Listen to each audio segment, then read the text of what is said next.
Hey hi guys, இந்த time நம்ம பார்க்க போகிற ட்ராமாவை பற்றி சொல்லணும்னா ஒரு சூப்பரான டிஃப்ரெண்ட் ரொமான்டிக் கான்செப்ட் தான். அது என்ன அப்படி டிஃப்ரெண்ட் ரொமான்டிக் கான்செப்ட்ங்கிறது நீங்கள் இந்த ஃபஸ்ட் எபிசோட் பார்த்தீங்கனாலே தெரிஞ்சிடும். ஏன்னா இங்கே ஹீரோ ஹீரோயின் ரெண்டு பேர்த்துக்கும் ரோலுங்கிறது ரொம்ப பர்ஃபெக்டாக அட்டகாசமாக கொடுத்துருப்பாங்க. அதோட இந்த ட்ராமா பார்த்தீங்கன்னா கூகுளோட one of the high top rated drama தான். பார்க்குற அளவுக்கு ரொம்பவே வேர்த்தான ட்ராமா தான். ஏன்னா ரொமான்டிக்லேருந்து சென்டிமெண்ட் வரைக்கும் எல்லாமே பக்காவாக பண்ணியிருப்பாங்க. சரி வாங்க டைம் வேஸ்ட் பண்ணாமல் வீடியோக்குள்ளே போகலாம். நீங்கள் கேட்டுட்டு இருக்கிறது டிஜே வாய்ஸ் அண்ட் நாங்கள் டிஜே. ஓப்பனிங்லேயே நம்ம ஹீரோயின் நல்லா ஆம்பளை வேஷம் போட்டு உட்காந்துட்ருக்கேன். அங்கே பார்த்தீங்கன்னா ஆக்சுவலாக இது நான் எனக்காக கேட்கவில்ல, என் ஃப்ரெண்டு ஒருத்தனுக்காக கேட்க வந்தேன். அவன் அந்த பொண்ணு அவ்வளோ டீப்பாக லவ் பண்ணுறான்னு சொல்லும் போதே நம்ம ஹீரோயினுக்கு புரிஞ்சிருது, இவன் தான் காயெல்லாம் வாங்கிட்டு வந்திருக்கான், இவன் தான் ஆளுன்ட்டு. நீ தானே அந்த பொண்ணை உண்மையாக லவ் பண்ணுற, அவ்வளோ பிடிக்குமா என்ன அப்படின்னு சொல்லதுக்கு அவனை வேற வழியே இல்லாமல் ஒத்துக்கிறான். அப்படின்னா நீ கொஞ்சம் ட்ரிக்கெல்லாம் ஃபாலோ பண்ணணும், ஒரு பொண்ணு அப்புறம் எப்படி கவுக்கிறது அப்படின்னு சொல்லிக்கிட்டு இருக்க. அந்த பொண்ணு பாட்டுக்கு போயிட்டு இருக்க, இவன் பாட்டுக்கு பார்த்தீங்கன்னா கூட்டிகிட்டு இருக்கா. அதில் ஏதோ பெரிய எடுத்து பொண்ணு போல இவன் பாட்டுக்கு விழுக போகிற பொண்ணை போய் பிடிச்சிட்டு இருக்க. பார்த்து போங்கன்னு சொல்ல அது ஒரே முறை தான். இந்த பொண்ணு கொஞ்சம் ட்ரிக்காக ஃபாலோ பண்ணால் விழுந்துரும் அப்படின்ட்டு நம்ம ஹீரோயின் அடுத்த ஹோப்பை கொடுத்துட்ருக்க. 10 நாள் அந்த பொண்ணை மீட் பண்ண வேண்டான்ட்டு அவன்கிட்ட சொல்லிடுறான். அதே மாதிரி அவனும் அந்த 10 நாள் மீட் பண்ணல. 10 நாள் கழிச்சு போகும்போது திடீர்னு அந்த பொண்ணை கிராஸ் பண்ணி போகும்போது எதுவும் மரக்கலை வந்து தலையில் விழ மாதிரி இருக்குது. இவன் அப்படியே காப்பாற்றணுங்கிற பேரில் அந்த பொண்ணை பிடிச்சிட்டு விழுக. அந்த பொண்ணு என்னமோ ஏதோ ஒன்று பயந்துட்டு எந்திரிக்கிறது.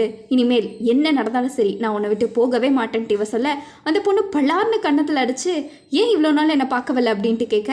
அப்புறம் என்ன லவ் ஒர்க் அவுட் ஆகிடுச்சு. இவன் உடனே கட்டி பிடிச்சிட்டு என்னை மன்னிச்சிடுமான்ட்டு பேசிக்கிட்டு இருக்க. நம்ம ஹீரோயினுக்கு என்ன ஒரு ஆனந்தம், இவ தான் இந்த வேலையை பார்த்து விட்டது. இந்த பக்கம் பார்த்தீங்கன்னா தள்ளுங்க இளவரசி மன்னிச்சிடுங்க, எனக்கு வேற வழி தெரியல அப்படின்ட்டு இங்கே கிம்முங்கிற ஒருத்தர் எல்லாத்தையும் அவசரமாக உள்ள ஓடுங்கன்ட்டு ஏதோ அனுப்பிக்கிட்டு இருக்க. இங்கே அரசர் பார்த்தீங்கன்னா ரவுண்ட்ஸ் வந்துக்கிட்டு இருக்காங்க. அப்படியே எல்லா மரியாதையெல்லாம் பலமாக இருக்குது. அங்கே பார்த்தீங்கன்னா நம்ம ஹீரோ நல்லா உட்காந்து படின்னு நல்லா எல்லாத்தையும் கரைச்சி குடிச்சு படிச்சுக்கிட்டு இருக்க. அரசருக்குன்னா என்ன பெருமை, சே அங்கே இருக்கா பாரியா என் பையனு புகழ்ந்துட்டு இருக்காரு. 5 நிமிஷம் கூட இல்லை, ஏதோ ஒரு காற்றுல பேப்பர் பறந்துக்கிட்டு இருக்க. அதை பார்த்தீங்கன்னா நம்ம அரசர் இருக்கார்ல, அவரோட ஆள் ஒருத்தர் பிடிச்சிடுறாரு. அவர் பாட்டுக்கு படிச்சுட்டு இருக்க. அப்புறம் தான் தெரியுது இளவரசர் அந்த பேப்பரில் எழுதி வச்ச ஸ்கிரிப்டை அப்படியே படிச்சுட்டு இருக்காரு அப்படின்ட்டு. இதை விட அசிங்கம் என்ன வேணும், இவர் ட்ரெஸ்ஸை கூட மாட்டாமல் அப்படியே உட்காந்துக்கிட்டு இருக்க. அரசர் கண்ணார எல்லாத்தையும் பார்த்துட்டாரு இல்லையா, என்னை பெற்றதுக்கு ஏதாச்சும் 4 பண்ணியவாச்சும் வாங்கி வச்சு விட்ருக்கலாம் அப்படின்ட்டு அவர் புலம்பிக்கிட்டு இருக்க. இதெல்லாம் விடையா, இதை நினச்செல்லாம் கவலைப்பட்டுட்டு இருக்காது, வாழ்க்கையில் இதெல்லாம் சாதாரணம் இல்லையான்ட்டு நம்ம ஹீரோ ரொம்ப கூலாக உட்காந்துக்கிட்டு இருக்காங்க. இங்கே பார்த்தீங்கன்னா நம்ம ஹீரோயினுக்கு ஊர்லெல்லாம் மரியாதை பலமாக இருக்குது. எல்லாத்துக்கும் நன்றி சொல்லிக்கிட்டு இருக்க. ஒரு குரூப் ஆஃப் ஆளுகளை பார்த்தோன்னே நம்ம ஹீரோயின் பயந்து போய் ஓடி ஒளிஞ்சுக்கிறான். அங்கே தான் பார்த்தீங்கன்னா இளவரசருக்கு இந்த மாதிரி அரண்மனையில் ஆள் தேவைன்னு சொல்லியிருக்க. வேலைக்கெல்லாம் போனால் நல்ல காசு, பட் முக்கியமான ஒரு இடத்த எல்லா ஆம்பளைகளும் இழக்க வேண்டியதாக இருக்கும். எதுக்கு தேவையில்லாமன்ட்டு நம்ம ஹீரோயின் இவர் தான் பார்த்தீங்கன்னா நம்ம ஹீரோயினை வளர்த்திருப்பாரு. அவருக்கு கொண்டு போய் மருந்து சாப்பிடுங்கன்னு கொடுத்தா அவர் காய்ச்சி மூச்சுன்னு கத்திட்டு இருக்காரு. எத்தனை நாள் தான் நீ பையன் விஷயம் போட்டு அலைஞ்சிக்கிட்டு இருப்ப, எவ்வளோ நாள் இப்படியே வாழ்ந்துட்டு இருப்ப அப்படின்னு கேட்டுட்டு இருக்க. நம்ம ஹீரோயின் நான் ஒரு பையன் தான், அதை மனசில் வச்சுக்கோங்க அப்படின்ட்டு பேசிக்கிட்டு இருக்க. நீ ஒரு நாள் வீட்டுக்கு வரலன்னா நான் சந்தோஷமாக இருப்பேன் அப்படின்ட்டு வர சொல்ல நம்ம ஹீரோயினுக்கு மூஞ்சி அப்படியே வாடி போயிடுது, அழுகிற மாதிரி வந்துடுது. இங்கே பார்த்தீங்கன்னா நான் இந்த மாதிரி அது பெரிய எடுத்து பொண்ணு, எனக்கு ஒர்க் ஆகுமா ஆகாதா அப்படின்ட்டு இவன் கேட்டுக்கிட்டு இருக்க. நம்ம ஹீரோயின் அதெல்லாம் எழுத வேண்டிய எதத்தில் எழுதுனா ஒர்க் அவுட் ஆகும்னு சொல்லிக்கிட்டு இருக்க. அந்த பொண்ணை பற்றி இவ்வளோ வர்ணிச்சு அந்த பையனுக்கு எழுதி ஹெல்ப் பண்ணிக்கிட்டு இருக்கான். அந்த லெட்டர் பார்த்தீங்கன்னா நம்ம ஹீரோ கிட்ட மாட்டிடுது. ஏன்னா இவன் எழுதுறது வேற யாருக்கும் இல்லை, இவனோட தங்கச்சி இளவரசிக்கு. யாரது அப்படின்னு கேட்டுக்கிட்டு இருக்க. அந்த பொண்ணு பார்த்தீங்கன்னா இவர் இன்னைக்கு நைட்டு மீட் பண்ணுறேன்னு சொல்லியிருக்காங்க அப்படின்னு சொல்லிட்டு இருக்க. நம்ம ஹீரோக்கு புரிஞ்சிருது, எவன்னு என் தங்கச்சியை வர்ணிச்சு எழுதுறது நானும் பார்க்குறேன் இன்னைக்கு நேரில் போயின்ட்டு நம்ம ஹீரோ முடிவு பண்ணிட்டாங்க. இந்த பக்கமாக கிம் அவர் பாட்டுக்கு சிவனேன்னு உட்காந்து சாப்பிட்ருக்க. அங்கே ஒரு பொண்ணு பதறி அடிச்சுட்டு வருது. இளவரசரை காணும், அரண்மனையில் அவர் மறுபடியும் போயிட்டாருன்னு சொல்ல. ஐயோ இளவரசே மறுபடியுமா அப்படின்ட்டு இவர் கதறிட்டு இருக்க. அங்கே பார்த்தீங்கன்னா நம்ம ஹீரோயின் இருக்கால, அவளை அவங்க அப்பாவை சேர்ந்து இந்த ட்ராமா போட்டுட்ருக்காங்க. அரசரையும் அவரோட பையனையும் நம்ம ஹீரோவை கலாய்க்கிற மாதிரி போட்டுக்கிட்டு இருக்க. கூட்டத்துலேருந்து நம்ம ஹீரோ பார்த்துட்டு இருந்தவர் உணர்ச்சி வசப்பட்டு கத்திடுறாரு, என்ன தைரியம் அப்படின்ட்டு. கூட்டமே இவரை பார்க்க ஆரம்பிச்ச. தப்பிச்சா போதுண்டாங்கிற சமயம் நம்ம இளவரசர் அப்படியே ஓடிடுறாங்க. இங்கே பார்த்தீங்கன்னா அந்த பொண்ணை இன்னைக்கு மீட் பண்ணுவான்னு சொல்லியிருக்கோம்ல, நீங்கள் தான் போய் பார்க்கணும் அப்படின்னு சொல்லிட்டு இருக்க.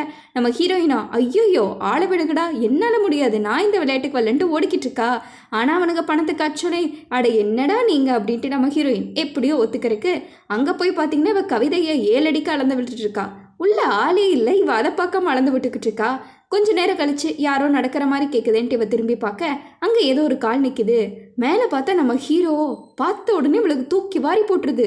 போயும் ஒரு பையனையாடா லவ் பண்ணுவேன், உனக்கு பொண்ணா இல்லை அப்படின்ட்டு அவன் ஃபீல் பண்ணிக்கிட்டு இருக்க. பையன் நீட்டு காசு வேற வாங்கிட்டோம், சரி சமாளிப்போம் அப்படின்ட்டு ஹீரோ கிட்டேயே மறுபடியும் கடலை போட போறா.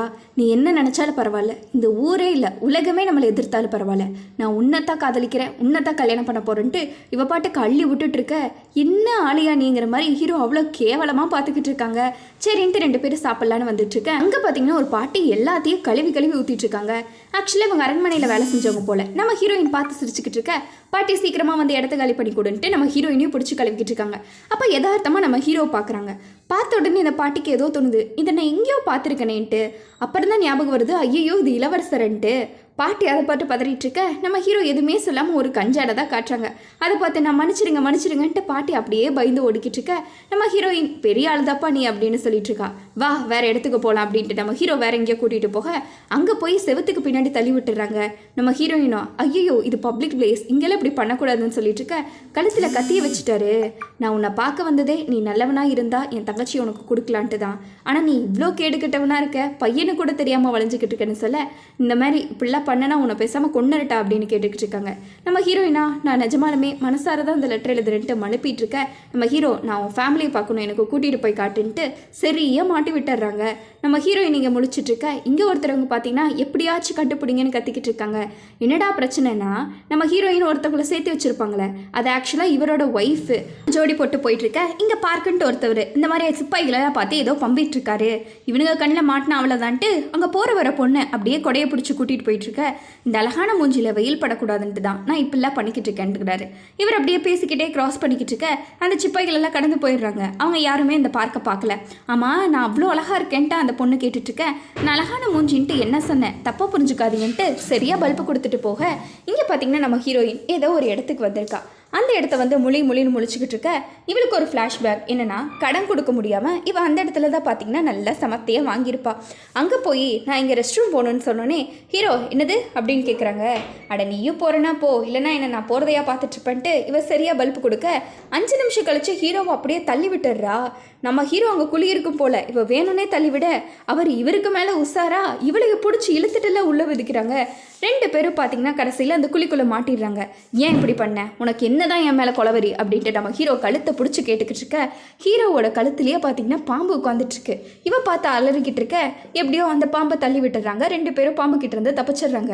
ஆனால் நம்ம ஹீரோ கிட்ட இருந்து தப்பிக்க முடியுமா, எதுக்காக இப்படி பண்ணலாம் தெரியாது, இப்படி குமியிற அப்படின்ட்டு நம்ம ஹீரோயின் பேச வரக்குள்ள சரி அவளை ஒரே போடா போட்டு நம்ம ஹீரோ எப்படியோ எஸ்கேப் ஆகலான்னு ட்ரை பண்ணால் முடியல.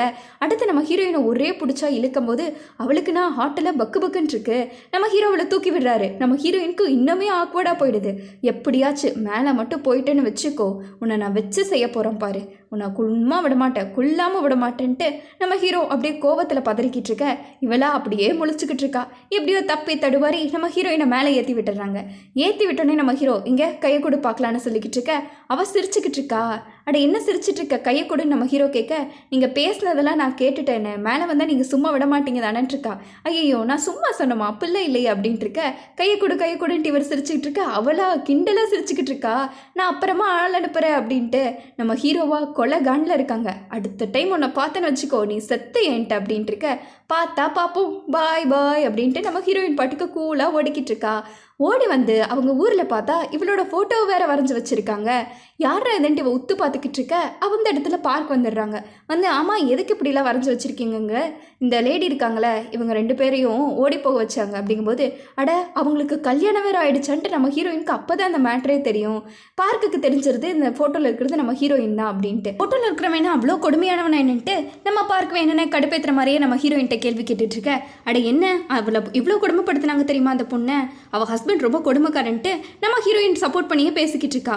அப்போது பிடிச்சா என்ன பண்ணுவீங்கன்னு கேட்டுட்டு இருக்க. பிடிச்சா அவனுக்கு என்ன கறி விருந்து தான் அப்படின்ட்டு சொல்லிக்கிட்டு இருக்காங்க.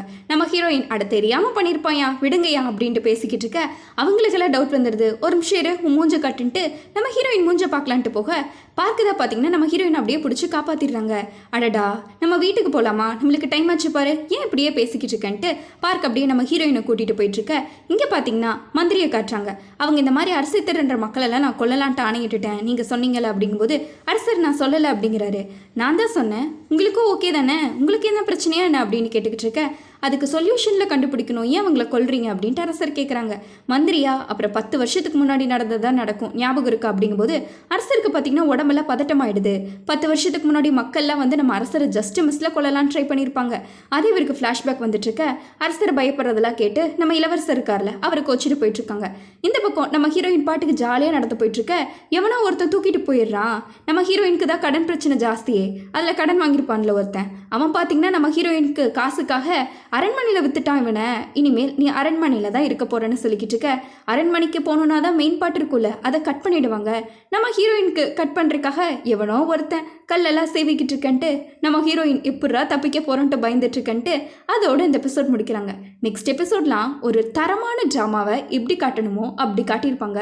கண்டிப்பாக இந்த ரொமான்டிக் ட்ராமா உங்களுக்கு சூப்பராக பிடிக்கும். ட்ராமா நல்லா இருந்தால் சப்ஸ்கிரைப் பண்ணிக்கோங்க, லைக் பண்ணிவிடுங்க. அதே மாதிரி சூப்பராக இல்லையான்னு கமெண்ட்டில் மென்ஷன் பண்ணுங்கள். அடுத்து ஒரு சூப்பரான எபிசோடில் பார்ப்போம். Bye sweeties.